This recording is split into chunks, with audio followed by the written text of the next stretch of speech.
Welcome to Soccer As We Like It. Now, let's talk about the World Cup in Russia. Have you been able to catch your breath? Have you been able to catch your breath? We have just witnessed a game after game. Let's get right into it. First game, Mexico against Brazil. I did say in my previous video that Mexico didn't have enough firepower to take down Brazil.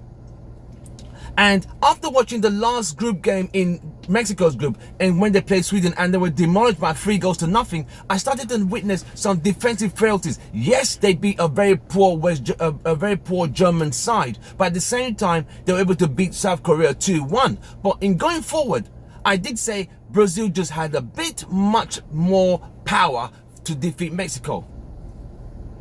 Neymar, Paulino, William, Firmino. They had it. But in the Mexico side, you had Chicharito. There wasn't a lot of people who could turn a game around for Mexico.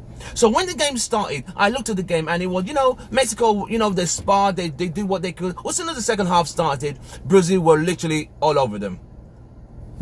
Right, first goal by Neymar. You see, it was the same way. When I talked about the defensive frailties in the Mexican defense, in the middle of the defense, the center backs are too far apart, and that's what caused the problem. Mexico considered the two goals were very similar. The first goal by Neymar and the second goal by Firmino. What was the common thing? They all were tap-ins, which means the ball came from the left, pulled out in front of the goal in the middle, keeper did his best, and they were all tap-ins, which shows the defense in Mexico. The Mexican defenders were either caught napping or were literally out of position, and that is why they were defeated by Sweden by 3-0.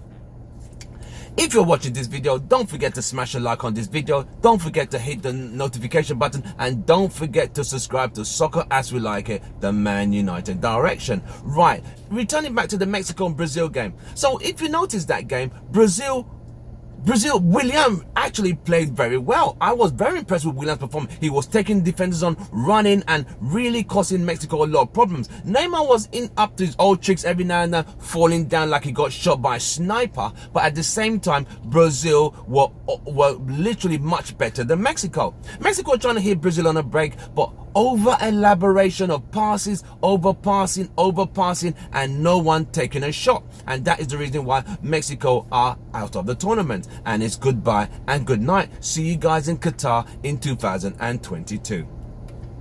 So the two goals Brazil scored were similar. Just down the left, crossed the ball in front of the goal, and there was nothing anyone could do. Let's go on to the next game. This was a game I would call the game of the tournament. This game was just as beautiful as the game between Portugal and Spain, but this one was last 16, which was more at stake. It wasn't 3 points, it was simply knockout. You win, proceed, you're out, goodbye and good night. Let's get right into it. Japan against Belgium. Japan, okay. Japan, what do people know about Japan? Oh, they make Nissan, they make Mazdas, they make Toyotas. That's all we know about Japan. But in terms of football, in the world of football, in women's football, they are very good. In the men's football, people don't really show a lot of enthusiasm in their kind of football, but they play beautiful football, they play the ball on the ground. They might not have 6'4" defenders and players, but they play some very beautiful football. Football that is pleasing to the eye. They pass, they penetrate, they run, they have pace, they have tenacity, they have everything. And now against a Belgium side that destroyed everybody in their group. This Belgian team had players over 6 foot. Lukaku, Company, Vertonghen, Fellaini, Couture. So you had a whole Premier League, English Premier League players in the German team. Literally everyone in the Belgian lineup, don't forget Hazard, was playing in the English Premier League. So you had the whole Premier League nationals playing against the Japanese ball jugglers. And this game came with fists full of fire. I'm talking about fast pace. You couldn't even blink your eye for a second.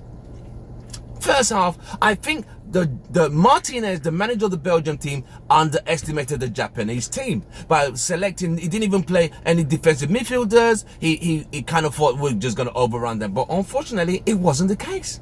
The Japanese team are very good footballers. I mean, good footballers. And first half was a goalless draw, but you know, Belgium realized they couldn't even break these guys down. And some changes were required. And these changes would not come in till after the second half started. Now, as soon as the second half started, it was like the Japanese thought, you know what, we got to go. A nice and beautiful goal by Hakarachi, and he scored a beautiful goal. 4 minutes later, Inui, a 25-yard shot, and Courtois could not get to it. And it was 2-0 to Japan. Were we about to witness an upset? We already seen some upset. We saw Korea destroy Germany. We saw Korea do that to Italy in 2002. But would Japan beat this Premier League Belgian side? Let's keep on going. At 2-0, Belgium and Martinez needed to make some changes. They threw everything at the Japanese defense, even the bloody kitchen sink, but could not break down these tenacious Japanese footballers. Yes, they were smaller. Then comes on Fellaini. But it was after the constant bombardment and crosses into the box, the Japanese defense started to crack. A poor clearance from the Japanese defender, and the ball looped to Wostogen, and all he did was just put looping header and over the line. One goal to Belgium. And comes on Fellaini, Man United's Fellaini. Yes, that same Fellaini who had just signed another 2-year contract. We'll get into that on another day. Fellaini, beautiful cross. It is 2-2. So in 5 minutes, Belgium had pulled 2 goals back. So now it was the next goal. It was end to end. You could not take your eyes off this game. I mean, Japan impressed. I mean, they took everything that Belgium had, but kept on. Lukaku missed a sitter, a header. 2 yards out, he missed it. De Bruyne, he did everything. He was orchestrating the defense at the midfield, as he always does for Manchester City.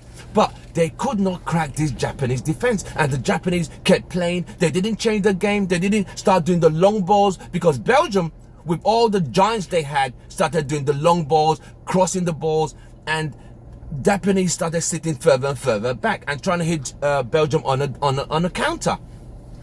But this is where the game changed. They always say, football is a beautiful game, but it is also a very cruel game. A very cruel game indeed. And unfortunately, with 20 seconds to go, 20 seconds on the clock, a free kick, it was a minute to go, a free kick taken by Japanese, and Courtois literally just got his hand to it, and that resulting corner kick, Courtois catches the ball, sends a quick shot out, a quick ball out, Belgium on a counter-attack. Before you could say Jack Robinson, it was a ball in the net. A beautiful swift play, cross in, Lukaku dummied his defender, and there you go. Candley scored a beautiful goal. One goal, and that was the last goal for the game. It was literally 20 seconds on the clock. It was heartbreaking. It was heartbreaking for Japan. They could hold their heads high that they played some beautiful football and made this game a very titanic battle. Summarizing that game, I would say Belgium, with this kind of performance, Brazil would destroy them easily. But Japan, my hat off to Japan. It was painful. As beautiful as the game is, it's also a very cruel game. 20 seconds to go, because we all were thinking extra time. They deserved extra time. They honestly deserved extra time. But that counterattack was so quick. It was like a rocket. And before you could even look at it, it was ball in the net, and it was game over, and they were out of the World Cup. But don't forget to subscribe to this video channel, Soccer As We Like It, the Man United Direction. Don't forget to hit the like button, and don't forget to hit your notifications. Leave some comments. Tell us what you thought about this game. But to me, this was the best game in the round of 16. Fantastic football on both sides. Courage. Congratulations Belgium for not giving up. Congratulations for Japanese for giving us a good, entertaining game. Don't forget to subscribe. My name is Tim Russell, and we're out of here. Thank you very much.